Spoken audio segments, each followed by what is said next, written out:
നമസ്കാരം. Black heads പലരെയും അലട്ടുന്ന ഒരു സൗന്ദര്യ പ്രശ്നമാണ്. മൂക്കിനു ചുറ്റും, താടിയിൽ, കവിളിൽ എന്നിവിടങ്ങളിലാണ് ഇവ സാധാരണമായി കാണപ്പെടുന്നത്.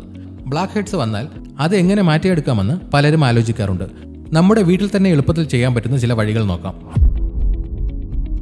നമ്മുടെ ചർമ്മത്തിലുള്ള സുഷിരങ്ങളിൽ എണ്ണയും ചർമ്മത്തിലെ കോശങ്ങളും അടിഞ്ഞുകൂടുമ്പോൾ അത് അന്തരീക്ഷത്തിലെ ഓക്സിജനുമായി ചേർന്ന് കറുപ്പ് നിറമാകുന്നു. ഇതാണ് ബ്ലാക്ക് ഹെഡ്സ്. എണ്ണമയമുള്ള ചർമ്മം, ഹോർമോണിലെ മാറ്റങ്ങൾ, ചർമ്മം ശരിയായി വൃത്തിയാക്കാത്തത്, ചിലതരം സൗന്ദര്യ വസ്തുക്കളുടെ ഉപയോഗം എന്നിവ ബ്ലാക്ക് ഹെഡ്സ് വരാൻ കാരണങ്ങളാണ്. ഇടയ്ക്കിടയ്ക്ക് മുഖം കഴുകുന്നത് നല്ലതാണ്. ആവി കൊള്ളുന്നത് ചർമ്മത്തിലെ സുഷിരങ്ങൾ തുറക്കാൻ സഹായിക്കും. ഒരു പാത്രത്തിൽ ചൂടുവെള്ളമെടുത്ത് 10-15 മിനിറ്റ് ആവി കൊള്ളിക്കുക. ശേഷം മൃദുവായി തുടച്ച് വൃത്തിയാക്കുക.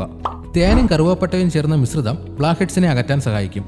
1 ടീസ്പൂൺ തേനിൽ 1/2 ടീസ്പൂൺ കറുവപ്പട്ടയുടെ പൊടി ചേർത്ത് ബ്ലാക്ക് ഹെഡ്സ് ഉള്ള ഭാഗത്ത് പുരട്ടുക.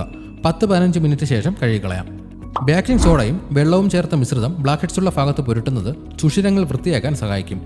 1 ടീസ്പൂൺ ബേക്കിംഗ് സോഡയിൽ ആവശ്യത്തിന് വെള്ളം ചേർത്ത് പേസ്റ്റ് രൂപത്തിലാക്കുക. ഇത് ബ്ലാക്ക് ഹെഡ്സ് ഉള്ള ഭാഗത്ത് പുരട്ടി 1-2 മിനിറ്റിന് ശേഷം കഴുകിക്കളയുക. ആഴ്ചയിൽ 1-2 തവണ ഇത് ചെയ്യാം. തണുത്ത ഗ്രീൻ ടീ ബ്ലാക്ക് ഹെഡ്സ് ഉള്ള ഭാഗത്ത് പുരട്ടുന്നത് ചർമ്മത്തിന് നല്ലതാണ്. ഗ്രീൻ ടീ ഉണ്ടാക്കിയ ശേഷം തണുപ്പിച്ച് ഒരു പഞ്ഞി ഉപയോഗിച്ച് ബ്ലാക്ക് ഹെഡ്സ് ഉള്ള ഭാഗത്ത് പുരട്ടുക. ചർമ്മം അധികം ഉരച്ച് സ്ക്രബ് ചെയ്യാതിരിക്കുക. കൃത്യമായി മോയ്സ്ചറൈസർ ഉപയോഗിക്കുക. ഇതുപോലെയുള്ള ഹെൽത്ത് ടിപ്സിനായി ഈ ചാനൽ ഇപ്പോൾ തന്നെ സബ്സ്ക്രൈബ് ചെയ്യുക.